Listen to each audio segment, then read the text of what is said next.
Hello, everyone. How are you guys doing today?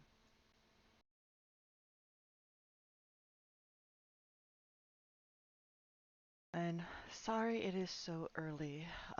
We've got stuff that we have to do later on today, and I wanted to make sure that I'm actually doing good. Hello there, Tank.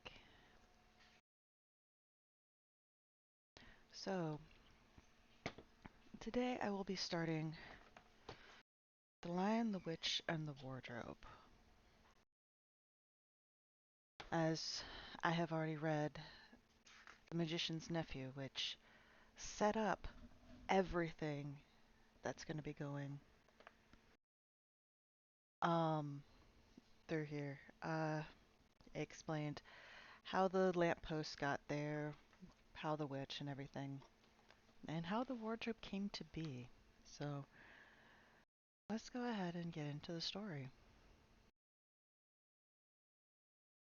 Once there were four children whose names were Peter, Susan, Edmund, and Lucy.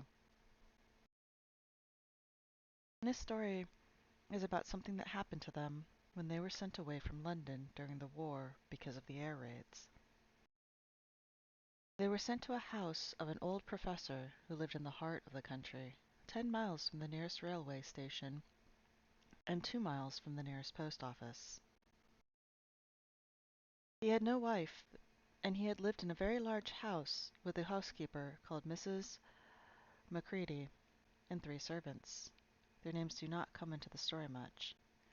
He himself was a very old man with shaggy white hair which grew over most of his face, as well as on his head, and they liked him almost at once. But on the first evening when he came out to meet them at the front door, he was so odd-looking that Lucy, who was the youngest, was a little afraid of him, and Edmund, who was the next youngest, wanted to laugh and had to keep on pretending he was blowing his nose to hide it. As soon as they had said good night to the professor and gone upstairs on the first night, the boys came into the girls' room, and they all talked it over. "We've fallen on our feet, and no mistake," said Peter. "This is going to be perfectly splendid. That old chap will let us do anything we like." "I think he's an old dear," said Susan. "Ah, come off it," said Edmund, who was tired and pretending not to be tired, which always made him bad-tempered. "Don't go on talking like that." "Like what?" said Susan. "And anyway, it's time you were in bed." "Trying to talk like mother," said Edmund. "And who are you to say when I'm to go to bed? Go to bed yourself." "Hadn't we all better go to bed?" said Lucy. "There's sure to be a row if we're heard talking here." "No, there won't," said Peter. "I tell you, this is the sort of house where no one's going to mind what we do. Anyway, they won't hear us. It's about 10 minutes' walk from here down to the dining room, and any amount of stairs and passages in between." "What's that noise?" said Lucy suddenly. It was a far larger house than she had ever been in before, and the thought of all those long passages and rows of doors leading into empty rooms was beginning to make her feel a little creepy. "It's only a bird, silly," said Edmund. "It's an owl," said Peter. "This is going to be a wonderful place for birds. I shall go to bed now. I say, let's go explore tomorrow. You might find anything in a place like this. Did you see those mountains?" "Thank you, Crimson. I really appreciate it. Thank you very much."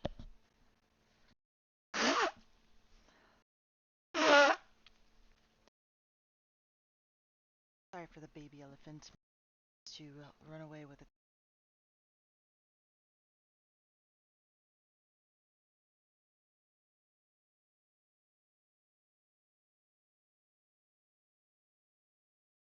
"It's an owl," said Peter. "This is for birds. I should go to bed now. I say, let's go and explore tomorrow. We might find anything in a place like this. Did you see those mountains as we came along? And the woods? There might be eagles. There might be stags. There'll be hawks." "Badgers," said Lucy. "Foxes," said Edmund. "Rabbits," said Susan. But when the next morning came, there was a steady rain falling, so thick that when you looked out the window, you could see neither the mountains nor the woods, nor even the stream in the garden. "Of course it would be raining," said Edmund. They had just finished their breakfast, and the professor or with the professor, and were upstairs in the room they had set apart for them, or he had set apart for them. A long, low room with two windows looking out in one direction and two in another. "Do stop grumbling, Ed," said Susan. 10 to 1, it'll clear up in an hour or so. And in the meantime, we're pretty well off. There's a wireless and lots of books. Not for me, said Peter. I'm going to explore the house. Everyone agreed to this, and that was how the adventure began. It was the sort of house to that never seemed to come to an end, and it was full of unexpected places. The first few doors they tried led only into spare bedrooms, as everyone had expected that they would. But soon they came to a very long room full of pictures, and there they found a suit of armor, and after that was a room all hung with green, with a harp in one corner, and then came 3 steps down, 5 steps up, and then a kind of little upstairs hall, and a door that led out into a balcony, and then a whole series of rooms that led to each other and were lined with books, most of them very old books, and some bigger than a Bible in a church. And shortly after that they looked into a room that was quite empty except for one big wardrobe, the sort that has a looking glass in the door. There was nothing else in the room at all except a dead blue bottle on the windowsill. Nothing there, said Peter, and they all trooped out again, all except Lucy. She stayed behind because she thought it would be worth while trying the door of the wardrobe, even though she felt almost sure it would be locked. To her surprise, it opened quite easily, and 2 mothballs dropped out of it. Looking into the inside, she saw several coats hanging up, mostly long fur coats. There was nothing Lucy liked so much as the smell and feel of fur. She immediately stepped into the wardrobe and got in among the coats and rubbed her face against them, leaving the door open, of course, because she knew that it was very foolish to shut oneself into any wardrobe. Soon she went further in and found that there was a second row of coats hanging up behind the first one. It was almost quite dark in here, and she kept her arms stretched out in front of her so as not to bump her face into the back of the wardrobe. She took a step farther in, then 2 or 3 steps, always expecting to feel woodwork against the tips of her fingers, but she could not feel it. This must be simply an enormous wardrobe, thought Lucy, going still farther in and pushing the soft folds of the coats aside to make room for her.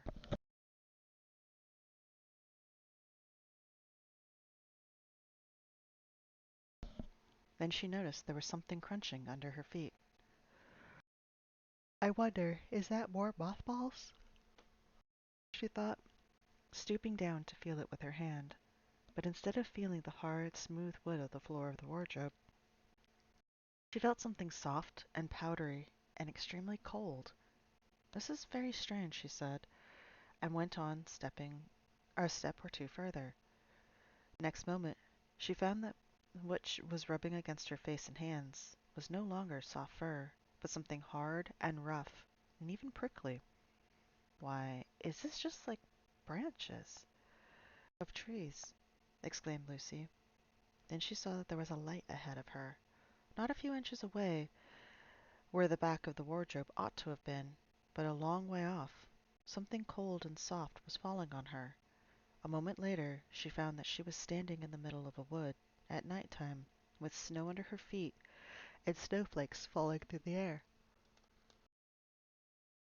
Lucy felt a little frightened, but she felt very inquisitive and excited as well. She looked back over her shoulder, and there, between the dark trunks, she could see the open doorway of the wardrobe, and even catch a glimpse of the empty room from which she had set out. She had, of course, left the door open, for she knew that it was a very silly thing to shut oneself into a wardrobe. It seemed to be still daylight there. I can always get back if anything goes wrong, thought Lucy. She began to walk forward, crunch, crunch, over the snow and through the wood toward the other light. In about 10 minutes she reached it and found it was a lamp post. As she looked at it, wondering why there was a lamp post in the middle of a wood, and wondering what to do next, She heard the pitter-patter of feet coming toward her, and soon after that a very strange person stepped out from among the trees and into the light of the lamppost. He was only a little taller than Lucy herself, and he carried over his head an umbrella white with snow. From the waist up he was like a man, but his legs were shaped like a goat's. The hair on them was glossy black, and instead of feet he had goat's hooves. He also had a tail, but Lucy did not notice this at first, because it was nearly caught up over the arm that held the umbrella, so as to keep it from trailing in the snow. He had a red woolen muffler around his neck, and his skin was rather reddish too. He had a strange but pleasant little face, with a short pointed beard and curly hair, and out of the hair stuck two horns, one on each side of his forehead. This looks like the author is describing Helios. One of his hands, as I have said, held the umbrella. In the other arm he carried several brown paper parcels. What with the parcels and the snow, it looked as if he'd just been doing his Christmas shopping. I know, Crimson, I know. So let me actually put a picture of Helios on the screen, because I think it's funny, and let's see. Yeah, look, it's Helios.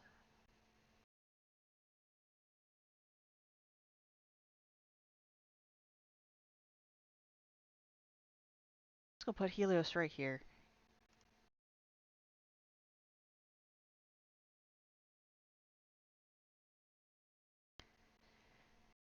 So yeah, we're gonna pretend that the little fawn is Helios, because yeah, that's actually a pretty good description too. Either Helios accidentally did this, or the author had some foresight. He was a fawn. And when he saw Lucy, he gave such a start of surprise that he dropped all his parcels. "Good gracious me!" exclaimed the fawn. "Good evening," said Lucy. But the fawn was so busy picking up its parcels that at first it did not reply. When it had finished, it made her a little bow. Good evening," said the fawn. "Excuse me, I don't want to be inquisitive, but should I be right in thinking that you are a daughter of Eve?" Yeah, I know, right? If only I had Helios here and he could be reading the fawn's part, that would be amazing. "My name's Lucy," she said, not quite understanding him. "But you are, forgive me, you are what they call a girl," said the fawn. "Of course I'm a girl," said Lucy. "You are in fact a human." "Of course I'm human," said Lucy, still a little puzzled. To be sure," said the fawn. "How stupid of me. But I have never seen a son of Adam or a daughter of Eve before. I am delighted. This is to say—" and then he stopped as if he had been going to say something it had not intended, but had remembered in time. "Delighted, delighted," it went on. "Allow me to introduce myself. My name is Tumnus." "I'm very pleased to meet you, Mr. Tumnus," said Lucy. "May I ask, O daughter of Eve," said Mr. Tumnus, "how you have come into Narnia?" "Narnia? What's that?" said Lucy. "This is the land of Narnia," said the fawn, "where we are now. All that lies between the lamp post and the great castle of Cair Paravel on the eastern sea. And you have come from the wild woods of the west?" "I I got through the wardrobe in the spare room," said Lucy. "Ah," said Mr. Tumnus, in a rather melancholy voice. "If only I had worked harder at geography when I was a little fawn, I should no doubt know all the little strange countries. It is too late now."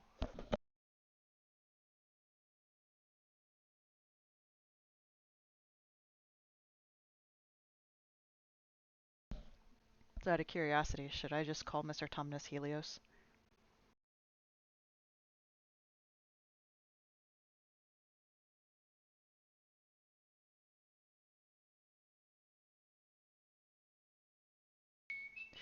Got it.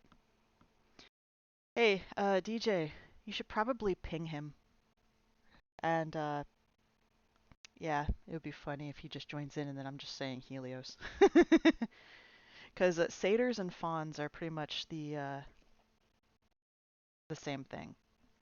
Just satyrs are all male, and female satyrs are nymphs.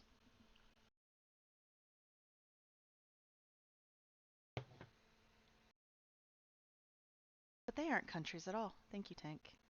Uh, Tag him on Discord, be like, hey, yo, you're in a book. You should come and see it.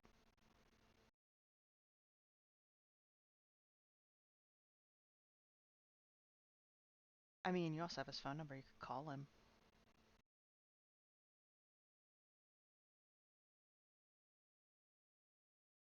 I will contact Panda too.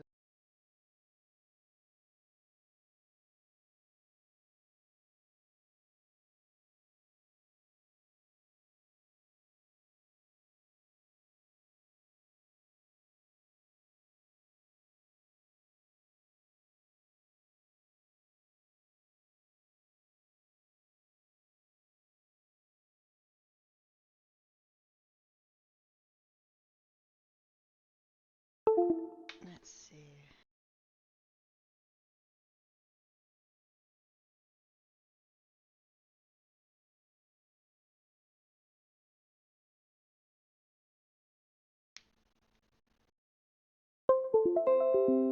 I sent our dear friend Panda a picture of the book, so just in case they show up, I shall, at least Panda will know why I'm calling Mr. Tumnus Helios.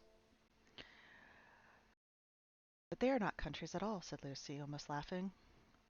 It's only just back there, at least. I'm not sure. It is summer there.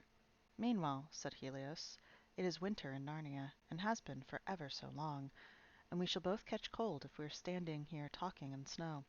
Daughter of Eve, from the far land of Spare where eternal summer reigns around the bright city of Wardrobe, how would it be if you came and had tea with me? Thank you very much, Helios, said Lucy, but I was wondering whether I ought to be getting back. It is only just round the corner, said the fawn. There'll be a roaring fire, and toast, and sardines, and cake.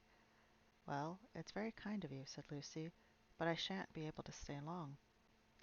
If you will take my arm, daughter of Eve, said Helios, I shall be able to hold the umbrella over both of us. That's the way. Now, off we go. And so Lucy found herself walking through the wood, arm in arm with this strange creature, as if they had known one another all their lives. They had not gone far before they came to a place where the ground became rough, and there were rocks all about, and little hills up and little hills down. At the bottom of one small valley, Helios turned suddenly aside, as if they were going to walk straight into an unusually large rock. But at the last moment Lucy found he was leading her into the entrance of a cave. As soon as they were inside, she found herself blinking in the light of a wood fire. Then Helios stooped back and took a piece of wood out of the fire with a neat pair of little tongs and lit a lamp. Now we shan't be long, he said, and immediately put a kettle on. Lucy thought she had never been in a nicer place. It was a little dry, clean cave of reddish stone, with a carpet on the floor and two little chairs. One for me and one for a friend, said Helios, and a table and a dresser and a mantelpiece over the fire, and above that a picture of an old faun with a gray beard. In one corner there was a door which Lucy thought must lead to Helios's bedroom, and on one wall was a shelf full of books. Lucy looked at these while he was setting out the tea things. They had little titles like The Life and Letters of Silenus, or Nymphs and Their Ways, or Men, Monks, and Gamekeepers, a Study in Popular Legend, or Is Man a Myth? Hey, Dragon King.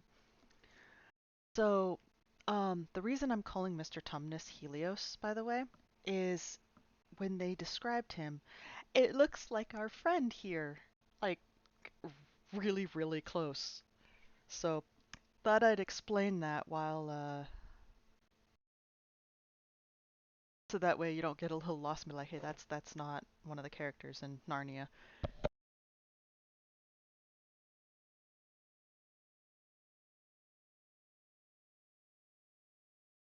Yeah, it's good to see you this early. Well, um, it's not that early for me actually, but yeah, hopefully you're doing well. Now, daughter of Eve, said the fawn. And really, it was a wonderful tea. There was a nice brown egg, lightly boiled, for each of them, and then sardines on toast, and then buttered toast, and then toast with honey, and then a sugar-topped cake. And when Lucy was tired of eating, the fawn began to talk. He had wonderful tales to tell of life in the forest. He told of the midnight dances, and how the nymphs who lived in the wells and the dryads who lived in the trees came out to dance with the fawns, about long hunting parties after the milk-white stag who would give you wishes if you caught him, about feasting and treasure-seeking with the wild red dwarfs in deep mines and caravans far beneath the forest floor, and then about summer when the woods were green and old Silenus on his fat donkey would come to visit them, and sometimes Bacchus himself, and then the streams would run with wine instead of water, and the whole forest would give itself up to jollification for weeks on end. Not that it wasn't always winter now, he added gloomily. Then to cheer himself up, he took out from its case on the dresser a strange little flute that looked as if it were made of straw, and began to play. And the tune he played made Lucy want to cry and laugh and dance and go to sleep all at the same time.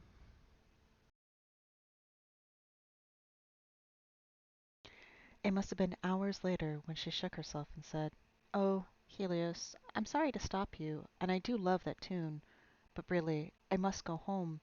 I only meant to stay for a few minutes." "It's no good now, you know," said the fawn, laying down its flute and shaking its little head at her very sorrowfully. "No good," said Lucy, jumping up and feeling rather frightened. "What do you mean? I've got to go home at once. The others will be wondering what happened to me." But a moment later she asked, "Helios, whatever is the matter?" For the fawn's brown eyes had filled with tears, and then the tears began trickling down its cheeks, and soon they were running off the end of its nose, and at last it covered its face with its hands and began to howl. "Helios, Helios," said Lucy in great distress. "Don't, don't, what's the matter? Aren't you well? Dear Helios, do tell me that what's wrong." But the fawn continued sobbing as if its heart would break, and even when Lucy went over and put her arms around him and lent him her handkerchief, he did not stop. He merely took the handkerchief and kept on using it, wringing it out with both hands whenever it got too wet to be any more use, so that presently Lucy was standing in a damp patch. "Helios," bawled Lucy in his ear, shaking him, "do stop. Stop it at once. You ought to be ashamed of yourself, a great big fawn like you. What on earth are you crying about?" "Oh, oh, oh," sobbed Helios. "I'm crying because I'm such a bad fawn." "I don't think you're a bad fawn at all," said Lucy. "I think you're a very good fawn. You're the nicest fawn I've ever met." "Oh, oh, you wouldn't say that if you knew," replied Helios between sobs. "No, I'm a bad fawn. I don't suppose there could ever be a worse fawn since the beginning of the world." "But what have you done?" asked Lucy. "My old father now," said Helios. "That's his picture over the mantelpiece. He would never have done a thing like this." "A thing like what?" said Lucy. "Like what I've done," said the fawn. "Taking service under the White Witch. That's what I am. I'm in the pay of the White Witch." "The White Witch? Who is she?" "Why, it is she that has got all Narnia under her thumb. It's she that makes it always winter. Always winter, never Christmas. Think of that." "How awful," said Lucy. "But what does she pay you for?" "That's the worst of it," said Helios with a deep groan. "I'm a kidnapper for her. That's what I am. Look at me, daughter of Eve. Would you believe that I'm the sort of fawn to meet a poor innocent child in the wood, one that had never done me any harm, and pretend to be friendly with it, invite it home into my cave, all for the sake of lulling it to sleep and then handing it over to the White Witch? No, said Lucy. I'm sure you wouldn't do anything of the sort. But I have, said the Fawn. Well, said Lucy, rather slowly, for she wanted to be truthful, and yet not too hard on him. Well, that was pretty bad, but you're sorry for it, and I'm sure you'll never do it again. Daughter of Eve, don't you understand? Said the Fawn. It isn't something I have done. I'm doing it now, this very moment. What do you mean? Cried Lucy, turning very white. You are the child, said Helios. I had orders from the White Witch that if I ever saw a son of Adam or a daughter of Eve in the wood, I was to catch them and hand them over to her. And you are the first I have ever met. And I've pretended to be your friend and asked you to tea. And all the time I've been meaning to wait till you were asleep and go and tell her. Oh, but you won't, Helios, said Lucy. You won't, will you? Indeed, indeed, you really mustn't. And if I don't, said he, beginning to cry again, she's sure to find out, and she'll have my tail cut off, and my horns sawed off, and my beard plucked out, and she'll wave her wand over my beautiful cloven hooves, and turn them into horrid, solid hooves, like a wretched horse's. And if she is extra and especially angry, she'll turn me into stone, and I shall be the only statue of a fawn in her horrible house until the 4 thrones at Paravel are filled, and goodness knows when that will happen, or whether it will ever happen. I'm very sorry, Helios, said Lucy, but please let me go home. Of course I will, said the Fawn. Of course, I've got to. I see that now. I hadn't known what humans were like before I met you. Of course, I can't give you up to the witch. And now that I know you, we must be off at once. I'll see you back to the lamp-post. I suppose you can find your way from there back to Spare Elm and Wardrobe. I'm sure I can, said Lucy. We must go as quietly as we can, said Helios. The whole wood is full of her spies. Even some of the trees are on her side. They both got up and left the tea things on the table, and Mr. Tumnus once more put up his umbrella and gave Lucy his arm, and they went out into the snow. The journey back was not at all like the journey to the Fawn's caves. They stole along as quickly as they could, without speaking a word, and Mr. Tumnus kept to the darkest places. Lucy was relieved when they reached the lamp-post again. Do you know your way from here, daughter of Eve? Said Mr. Tumnus. Lucy looked very hard between the trees, and could just see the distance a patch of light that looked like daylight. Yes, she said, I can see the wardrobe door. Then be off home as quick as you can, said the Fawn, and can you ever forgive me for what I meant to do? Why, of course I can, said Lucy, shaking him heartily by the hand, and I do hope you won't get into dreadful trouble on my account. Farewell, daughter of Eve, he said. Perhaps I may keep the handkerchief? Rather, said Lucy, and ran toward the far-off patch of daylight as quickly as her legs would carry her, and presently, instead of rough branches brushing past her, she felt coats, and instead of crunching snow under her feet, she felt wooden boards, and all at once she found herself jumping out of the wardrobe into the same empty room from which the whole adventure had started. She shut the wardrobe door tightly behind her and looked around, panting for breath. It was still raining, and she could hear the voices of the others in the passage. I'm here, she shouted. I'm here. I've come back. I'm all right.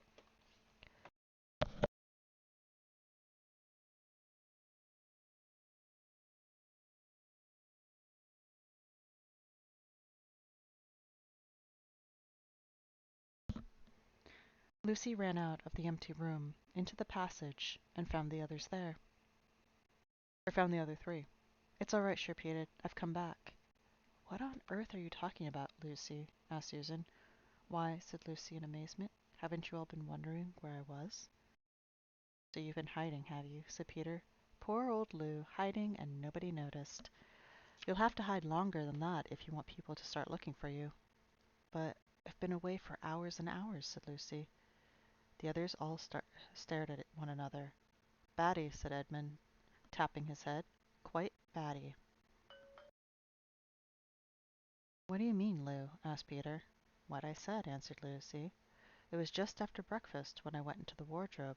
and I've been away for hours and hours, and had tea, and all sorts of things have happened. Don't be silly, said Lucy. No, don't be silly, Lucy, said Susan. We've only just come out of that room a moment ago. And you were there then. She's not being silly at all, said Peter. She's just making up a story for fun. Aren't you, Lou? And why shouldn't she? No, Peter, I'm not, she said. It's a magic wardrobe. There's a wood inside it, and it's snowing, and there's a faun and a witch, and it's called Narnia. Come and see. The others did not know what to think, but Lucy was so excited that they all went back with her into the room. She rushed ahead of them, flung open the door of the wardrobe, and cried, "Now, go in and see for yourselves." "Why, you goose," said Susan, putting her head inside and pulling the fur coats apart. "It's just an ordinary wardrobe. Look, there's the back of it." Then everyone looked in and pulled the coats apart, and they all saw, Lucy saw herself saw, a perfectly ordinary wardrobe. There was no wood and no snow, only the back of the wardrobe.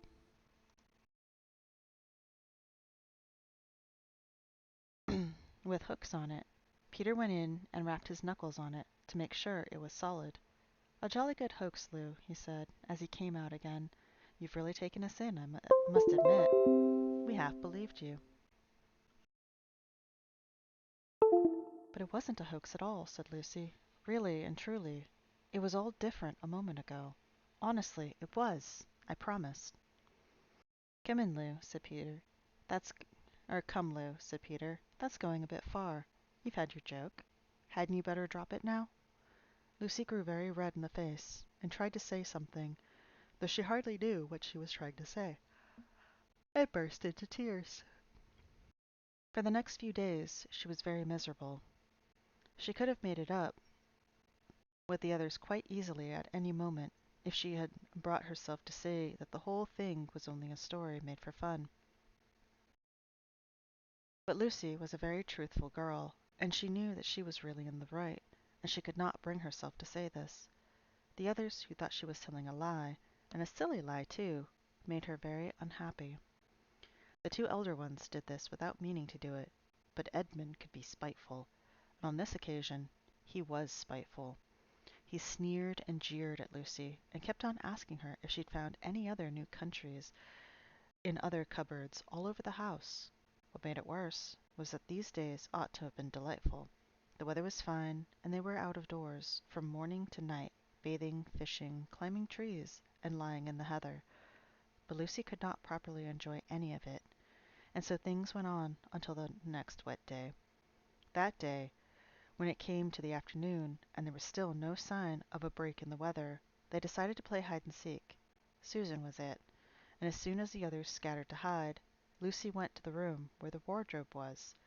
She did not mean to hide in the wardrobe, because she knew it would only set the others talking again about the whole wretched business. But she did want to have one more look inside it, for by this time she was beginning to wonder herself whether Narnia and the faun had not been a dream. The house was so large and complicated and full of hiding places that she thought she would have time to have one look in the wardrobe and then hide somewhere else.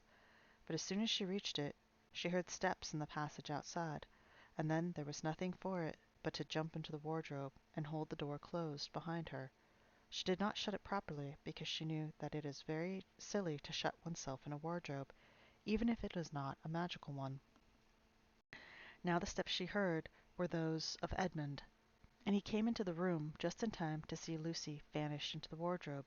He at once decided to jump into it himself, not because he thought it a particularly good place to hide, but because he wanted to go on teasing her about her imaginary country. He opened the door, and there were coats hanging up as usual, and a smell of mothballs and darkness and silence, but no sign of Lucy. "She thinks I'm Susan coming to catch her," said Edmund to himself, "so she's keeping very quiet, in the back." He jumped in and shut the door, forgetting what a very foolish thing it is to do. Then he began to feel about for Lucy in the dark. He had expected to find her in a few seconds, and was very surprised when he did not. He decided to open the door again and let in some light, but he could not find the door either. He did not like this at all, and began groping wildly in every direction. He even shouted, "Lucy! Lou! Where are you? I know you're here.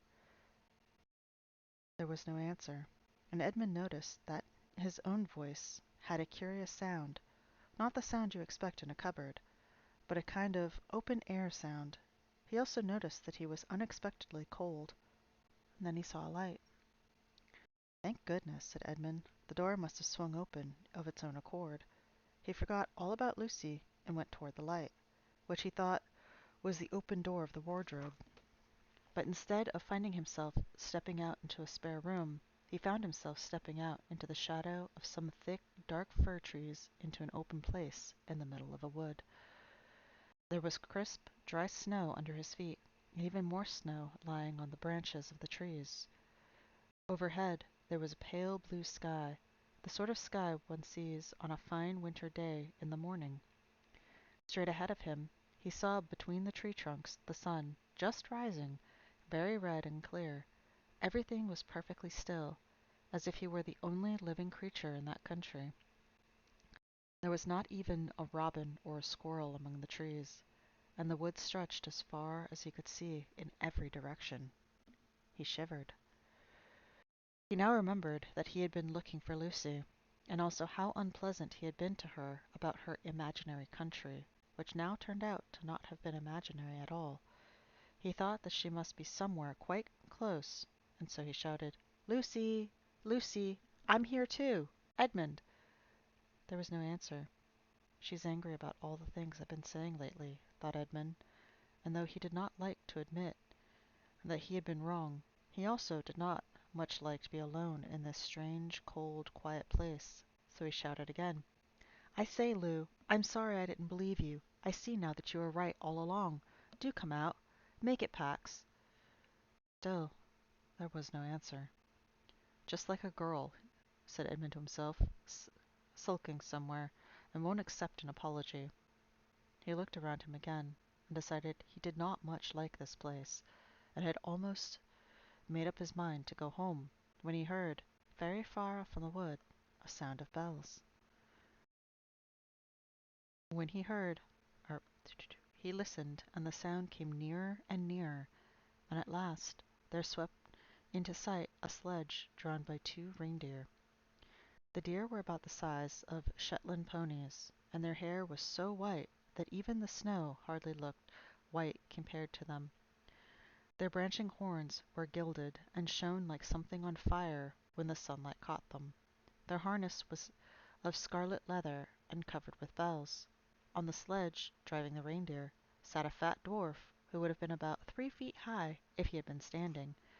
He was dressed in polar bear's fur, and on his head he wore a red hood and a long gold tassel hanging down from its point.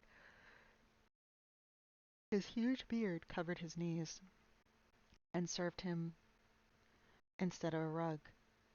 But behind him, on a much higher seat in the middle of the sledge, sat a very different person, a great lady, taller than any woman that Edmund had ever seen. She also was covered in white fur up to her throat, and held a long, straight, golden wand in her hand, and wore a golden crown on her head. Her face was white, not merely pale, but white like snow, or paper, or icing sugar, except for her very red mouth. It was a beautiful face in other respects, but proud and cold and stern. The sledge was a fine sight as it came sweeping toward Edmund, with the bells jingling, and the dwarf cracking his whip, and the snow flying up on each side of it.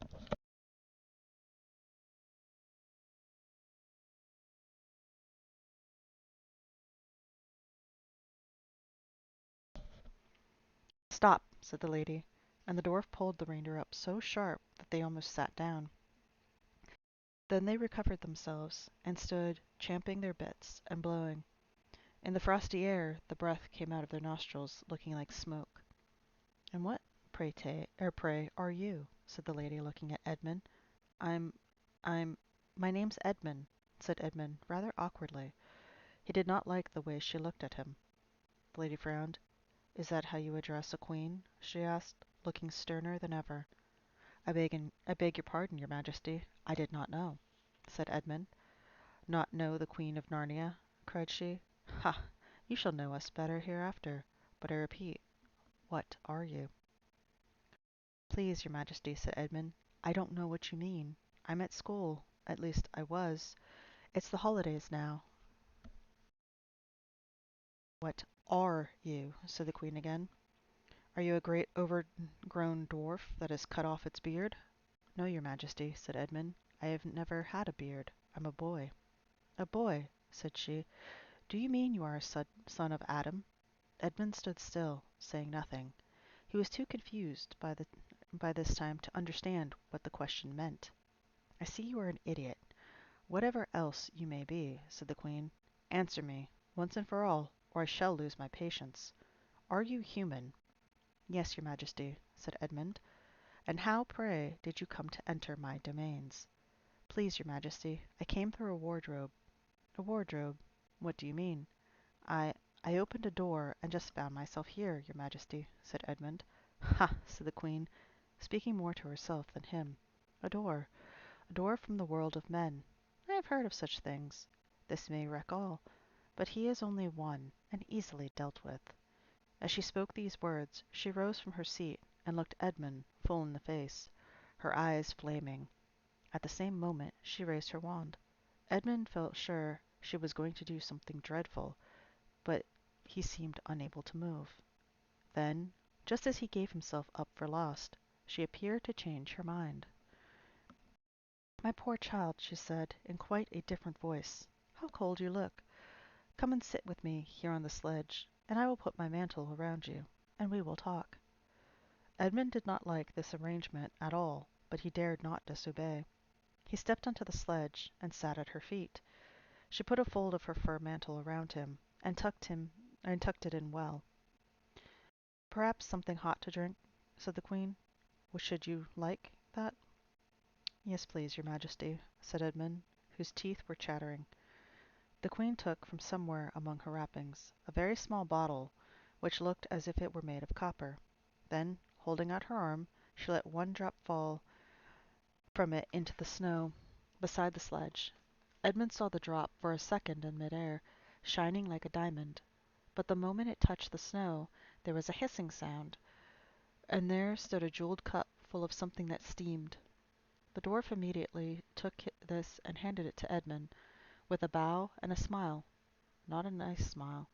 Edmund felt much better as he began to sip the hot drink. It was something he had never tasted before, very sweet and foamy and creamy, and it warmed him right down to his toes. It is dull, son of Adam, to drink without eating, said the Queen presently. What would you like best to eat? Turkish delight, please, your Majesty, said Edmund. The Queen let another drop fall from her bottle into the snow, and instantly there appeared a round box tied with green silk ribbon, which, when opened, turned out to contain several pounds of the best Turkish delight. Each piece was sweet and light to the very centre, and Edmund had never tasted anything more delicious. He was quite warm now, and very comfortable.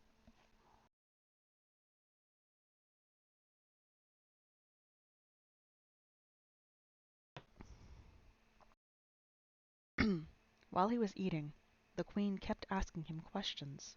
At first, Edmund tried to remember that it is rude to speak with one's mouth full, but soon he forgot about this, and thought only of trying to shovel down as much Turkish delight as he could.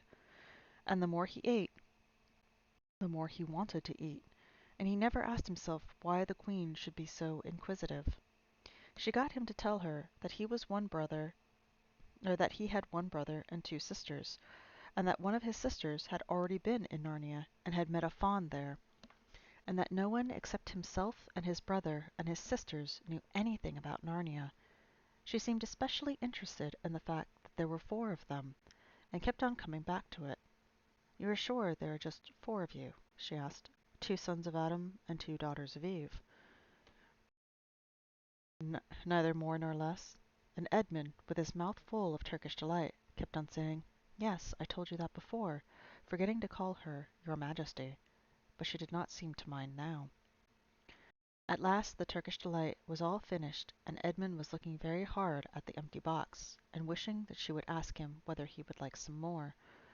Probably the Queen knew quite well what he was thinking, for she knew enough She knew, though Edmund did not, that this was enchanted Turkish delight, and that anyone who had once tasted it would want more and more of it, and would even, if they were allowed, to go on eating till they killed themselves.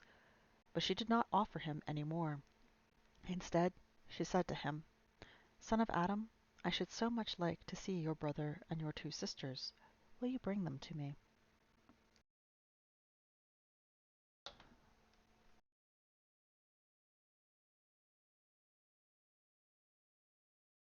"I'll try," said Edmund, still looking at the empty box. "Because if you did come again, bringing them with you, of course, I'd be able to give you some more Turkish delight. I can't do it now. The magic will only work once. In my own house, it would be another matter."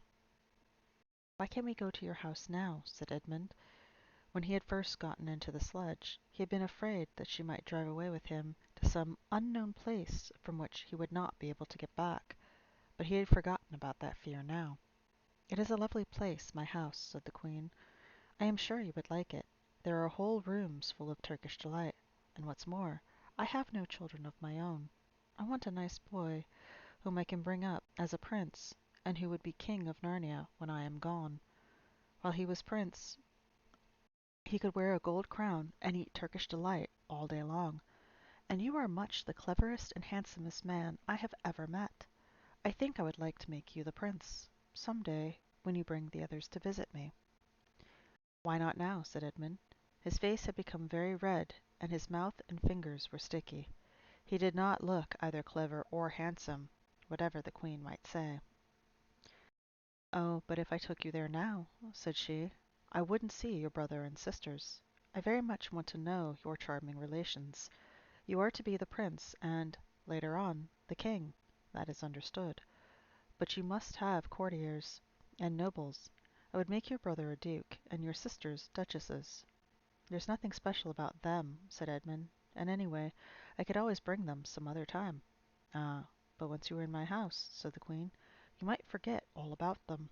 You would be enjoying yourself so much that you wouldn't mind, or you wouldn't want the bother of going to fetch them. Now, you must go back to your own country now, and come to me another day, with them.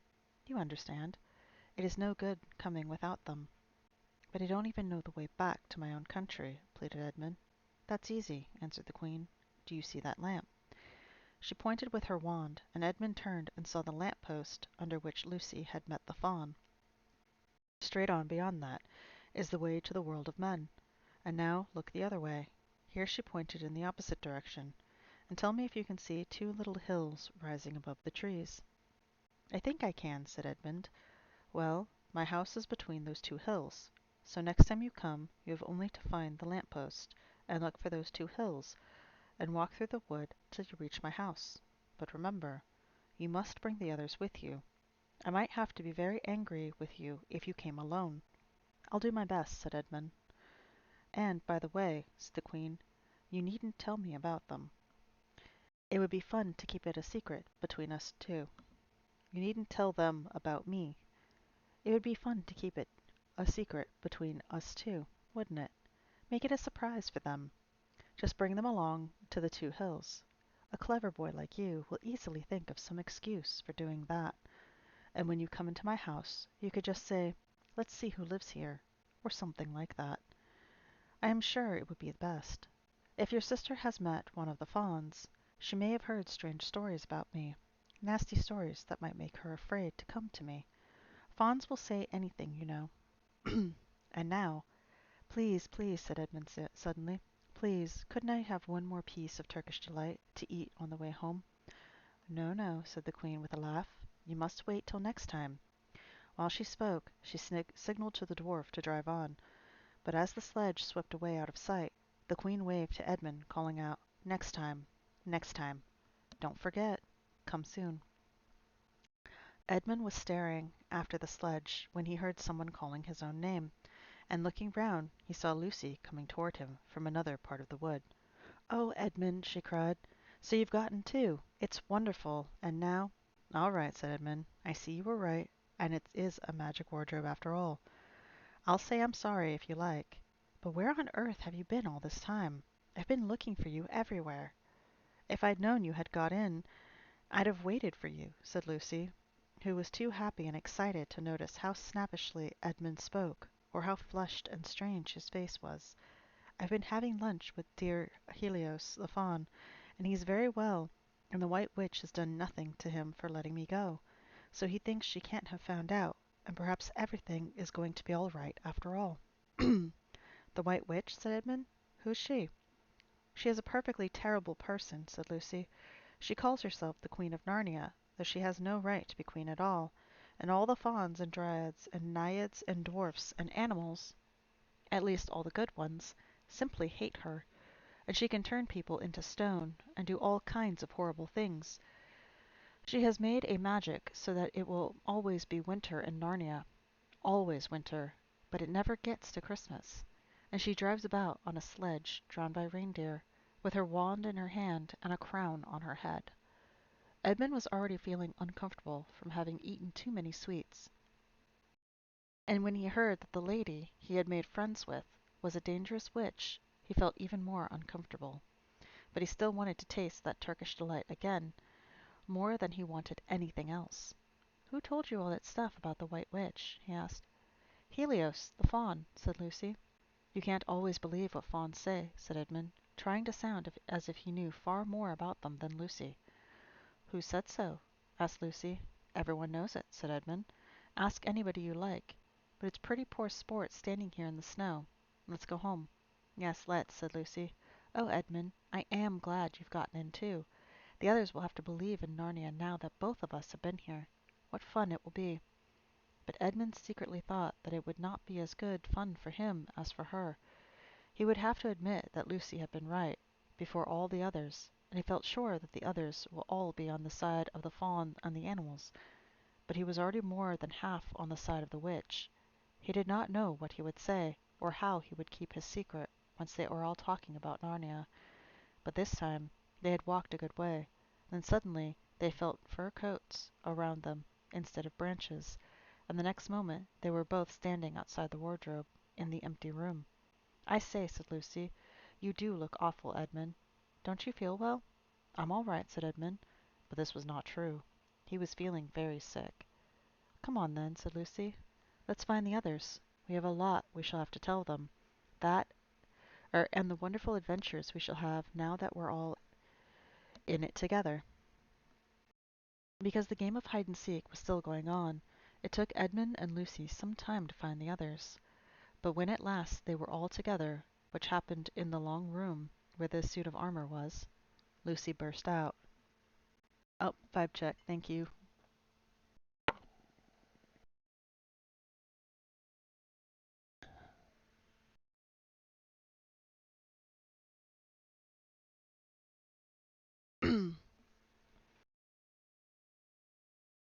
"Peter, Susan, it's all true.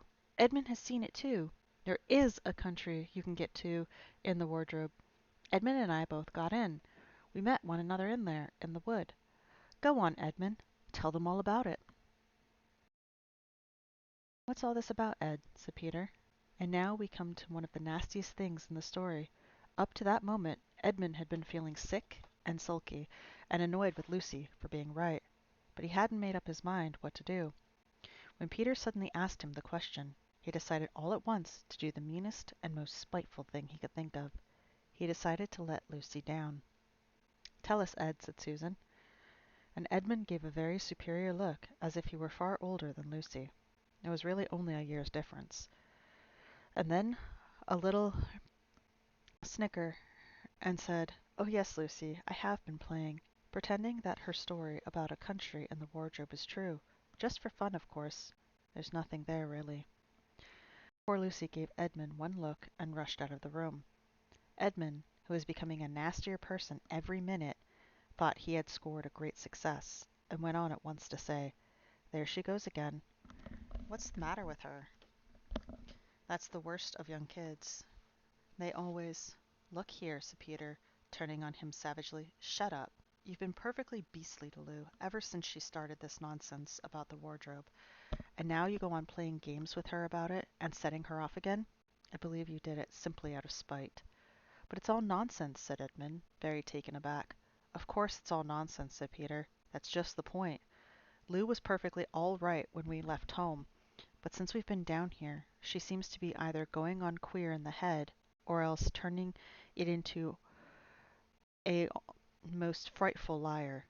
But whichever it is, what good do you think you'll do by jeering and nagging at her one day and encouraging her the next? I thought, said Edmund, but he couldn't think of anything to say. You didn't think anything at all, said Peter. It's just spite.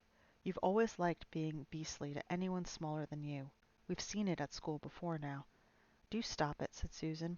It won't make things any better having a row between you two. Let's go and find Lucy. It was not surprising that when they found Lucy a good deal later, everyone could see she had been crying.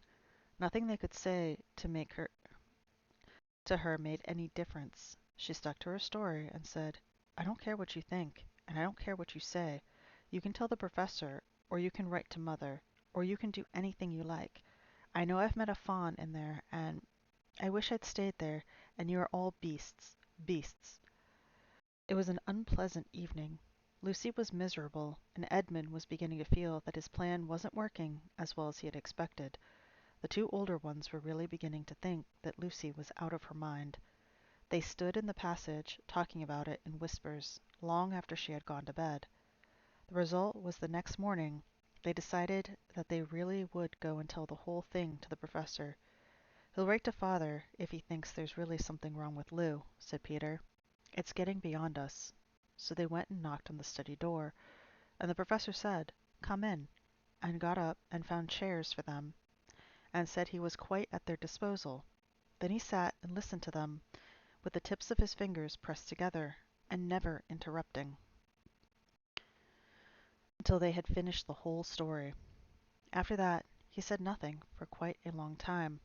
Then he cleared his throat, and said the last thing either of them expected. How do you know, he asked, that your sister's story is not true? Oh, but, began Susan, and then stopped. Anyone could see from the old man's face that he was perfectly serious. Then Susan pulled herself together and said, But Edmund said they'd only been pretending. That is a point, said the professor, which certainly deserves consideration. Very careful consideration. For instance, if you will excuse me for asking the question, does your experience lead you to regard your brother or your sister as the more reliable? I mean, which is the more truthful? That's just the funny thing about it, sir, said Peter. Up until now, I'd have said Lucy every time. And what do you think, my dear? Said the professor, turning to Susan. Well, said Susan, in general, I'd say the same as Peter. But this couldn't be true, all this about the wood and the fawn. That is more than I know, said the professor, and a charge of lying against someone whom you have always found truthful is a very serious thing indeed. We were afraid it mightn't even be lying, said Susan. We thought there might be something wrong with Lucy. Madness, you mean, said the professor, quite coolly. Or you can make your minds easily about that. One has only to look at her and talk to her to see that she is not mad. But then, said Susan, and stopped. She had never dreamed that a grown-up would talk like the professor, and didn't know what to think. Logic, said the professor, half to himself. Why don't they teach logic at these schools? There's only three possibilities. Either your sister is telling lies, or she is mad, or she is telling the truth. You know she doesn't tell lies, and it is obvious she is not mad. For the moment, then, and unless any further evidence turns up, we must assume that she is telling the truth. Susan looked at him very hard and was quite sure from the expression on his face that he was not making fun of them. But how could it be true, sir? Said Peter. Why do you say that? Asked the professor. Well, for one thing, said Peter, if it was real, why doesn't everybody find this country every time they go into the wardrobe? I mean, there was nothing there when we looked. Even Lucy didn't pretend there was. And what has that to do with it? Said the professor. Well, sir, if things are real, they're there all the time. Are they? Said the professor. Peter did not quite know what to say. But there was no time, said Susan. Lucy had no time to have gone anywhere, even if there was such a place. She came running after us the very moment we were out of the room. It was less than a minute, and she pretended to have been gone for hours. That is the very thing that makes her story so likely to be true, said the professor. If there really is a door in this house that leads to some other world, and I should warn you that this is a very strange house, and even I know very little about it. If I say she had gone into another world, I should not be surprised to find that the other world had a separate time of its own, so that however long you stayed there, it would never take up any of our time. On the other hand, I don't think many girls of her age would invent the idea for themselves.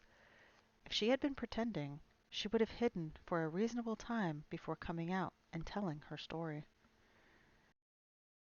But do you really mean, sir, said Peter, that there could be other worlds, all over the place, just around the corner, like that?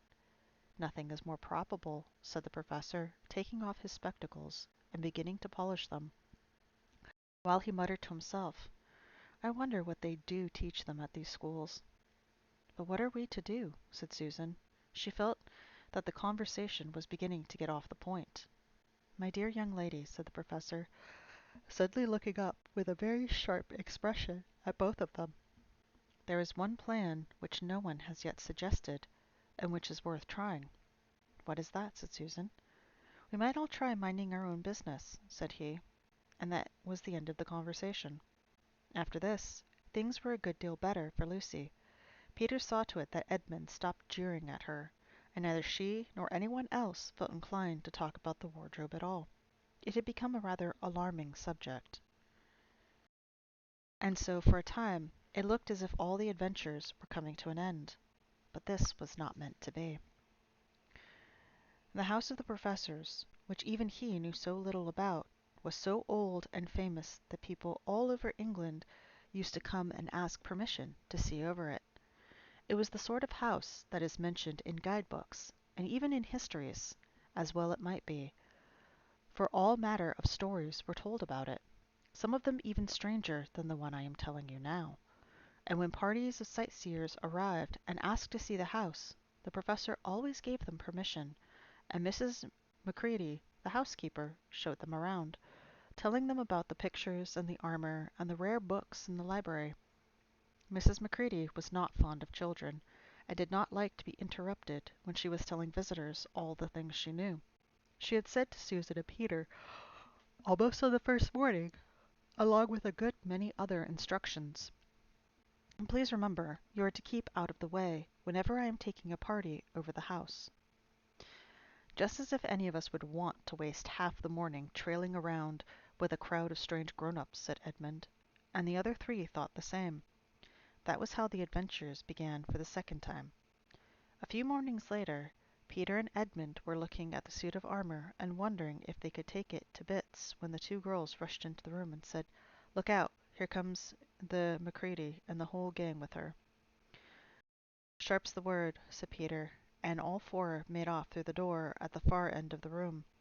But when they got out into the green room and beyond it, into the library, they suddenly heard voices ahead of them, and realized that Mrs. Macready must be bringing her party of sightseers up the back stairs instead of the front stairs as they had escaped. After that, whether it was that they lost their heads, or that Mrs. Macready was trying to catch them, or that some magic in the house had come to life and was chasing them into Narnia, they seemed to find themselves being followed everywhere, until at last Susan said, Oh, bother those trippers. Hey, here, let's get into the wardrobe room till they've passed. No one will follow us there. Give one moment, the door is ringing.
Hey guys, hey guys, I'm gonna have to end stream for right now because the maintenance guy came in and he's gonna be doing some work that's gonna cause a lot of noise.